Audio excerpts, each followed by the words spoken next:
Israel. So the government must make up its mind here and now. Is it with the people or is it with Anglo-American?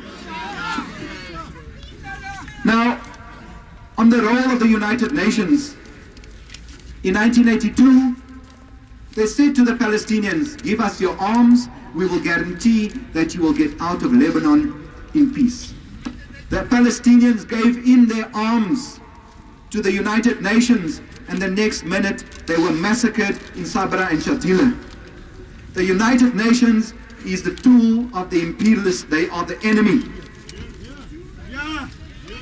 How can the United Nations say in their resolution 1559 that Hezbollah must disarm when Israel has 600 nuclear warheads? It's the fourth biggest army in the world. Why don't they say disarm Israel?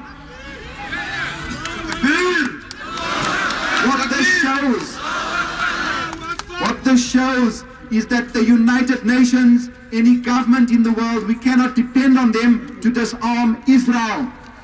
If we want to disarm Israel, the masses must disarm Israel. So we are calling on the workers in Israel, because there are mass protests there, to unite with those in Palestine, in the occupied areas, in Lebanon. Let us unite against this Israeli fascist machine. Comrades, let us not forget, in 1994, the United Nations stood with folded arms while 1 million people were massacred in Rwanda. Since 1998, 4 million people have been massacred or killed as a result of the war in the DRC. We say there's peace in the DRC. Suddenly there are elections, but those people who have stood in the elections have been handpicked. These are going to be the tools of imperialism to exploit the people of the DRC further. We must not allow the United Nations or the South African government to play the role of imperialist agent in South Africa or Africa.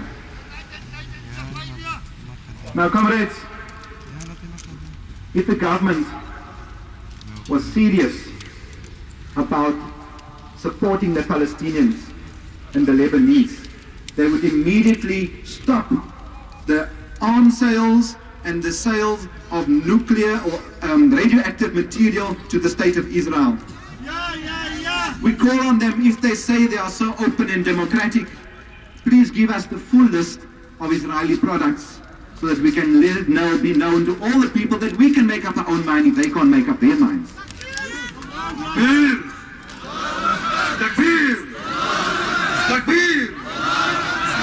We're saying to the South African government, and you know, we cannot depend on the parliament also, because one minute they are busy handing out travel vouchers to their friends or going on shopping trips to Dubai, so we cannot depend on them. So we cannot ask parliament to debate, because who are they? They are puppets. If we say, and they, first of all, who gave the mandate for the South African government to continue trade with the state of Israel? That is undemocratic. Now, if they claim that they have got the mandate, then we put the challenge to them here and now. Call a referendum in South Africa. Let the people decide. And we know what that decision will be, but let's see if they are democratic, if they will call a referendum. And the referendum should be one question. Should South Africa continue to trade with Israel or trade with a free Palestine? In conclusion,